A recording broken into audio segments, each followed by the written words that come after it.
If you have type 2 diabetes, there's a stage almost nobody talks about, and it's where most people get stuck. It's a stage where you're trying harder than ever, you're counting every carb, you're taking your medication, you're checking your numbers religiously, and yet your blood sugar still won't stabilize. In this video, I'm explaining what the stage is, why it happens in type 2 diabetes, and what it actually means when effort stops translating into results. I'm Debbie Marini, former endocrinology nurse practitioner, and if you ever felt like you're doing everything right but your numbers won't cooperate, this is for you. Let me describe what this stage typically looks like. You were diagnosed with type 2 diabetes. Maybe your A1C was 7.5, 8, maybe higher. Your doctor prescribed metformin. You changed your diet. You started walking after meals. And it worked, at least at first. Your A1C came down. Your fasting glucose improved. You felt like you had a handle on it. But then something shifts. Your blood sugar becomes unpredictable. The same breakfast that worked fine last week now spikes your glucose. Your fasting numbers creep higher even though you didn't change anything.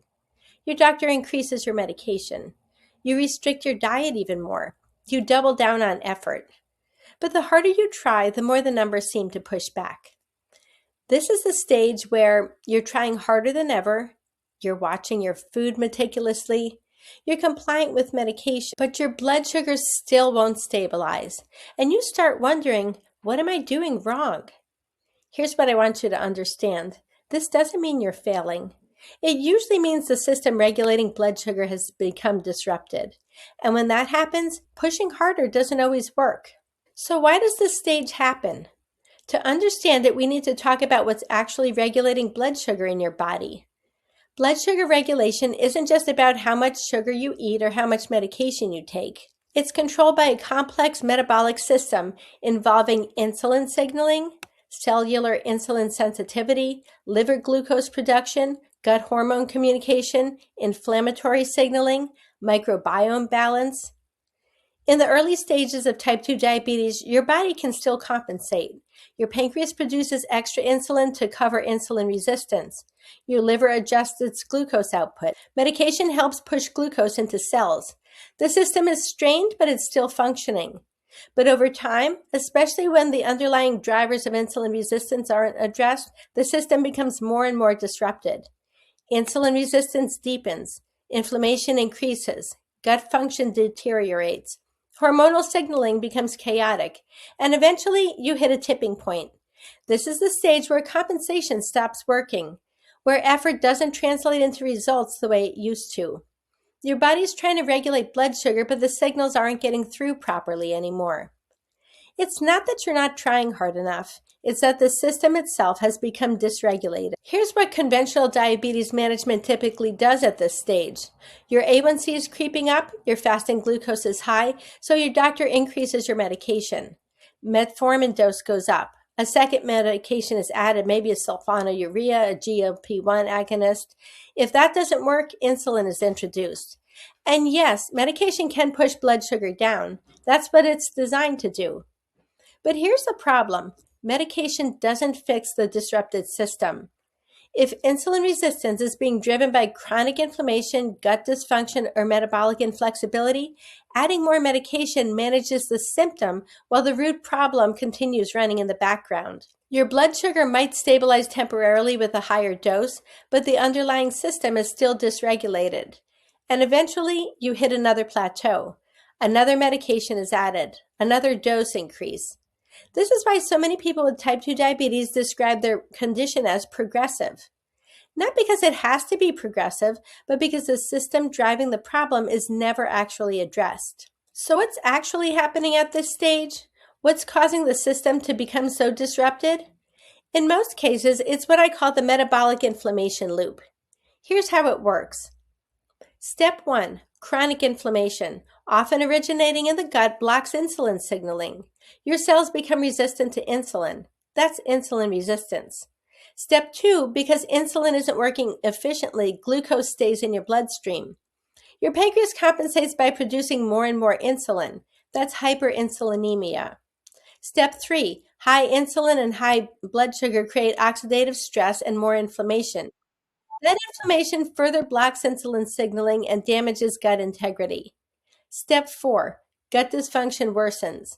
The microbiome becomes imbalanced. Inflammatory particles leak through the damaged gut lining into your bloodstream, triggering even more systemic inflammation. Step 5, the cycle reinforces itself. Insulin resistance deepens, blood sugar becomes harder to control, metabolic flexibility is lost. This is the loop that's running at this stage of type 2 diabetes. And here's why it matters. As long as the loop is active, blood sugar will remain unstable no matter how disciplined you are. You can restrict carbs to almost nothing. You can take multiple medications. You can exercise daily. But if the inflammation driving insulin resistance hasn't been addressed, the system stays disrupted. This is the stage where people feel stuck, where effort doesn't seem to matter anymore. But it's not because effort doesn't matter, it's because the effort is being directed at the symptom instead of the system. So what do you do when you're at this stage? When the blood sugar won't stabilize no matter how hard you try? You shift the focus from controlling the blood sugar to restoring the metabolic system. That means breaking the metabolic inflammation loop. 1. Address gut inflammation and restore gut integrity. The gut is often the origin point of inflammatory signals blocking insulin. When the gut lining heals, the microbiome balance is restored, systemic inflammation begins to drop. Number 2, lower chronic systemic inflammation through anti-inflammatory nutrition, stress management, sleep optimization, and strategic movement. When inflammation comes down, insulin signaling starts working again. 3, restore metabolic flexibility, your body's ability to switch between burning glucose and fat for fuel. When metabolic flexibility is restored, glucose sugar regulation becomes far more stable. When you address these root drivers, something shifts. Blood sugar doesn't just come down temporarily, it stabilizes. The chaos calms. Your body starts regulating glucose the way it was designed to. Medication needs often decrease. Diet can become less restrictive, and that feeling of pushing against an immovable wall, it lifts.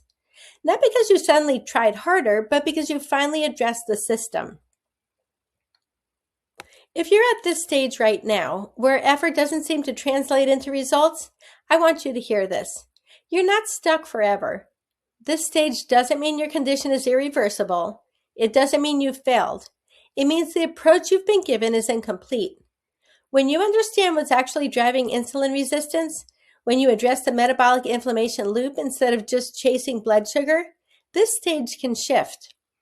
I've worked with people at this exact stage who went on to reverse insulin resistance, normalize their A1C, reduce or eliminate medications, and regain metabolic stability.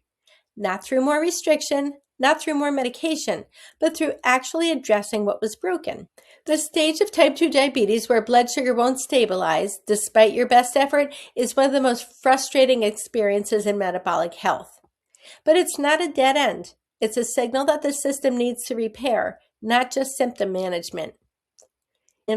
If you'd like to understand the metabolic inflammation loop in depth and learn the exact 3-phase process for breaking the cycle and restoring metabolic function, I put together a free training that walks through the entire framework. It's about 20 minutes, and it explains why effort stops working at this stage and what actually restores insulin sensitivity and blood sugar stability. You can watch it at the link below or in the description. Thanks for watching. And if this resonated with you, please subscribe. I release new videos every week on reversing insulin resistance and restoring metabolic health.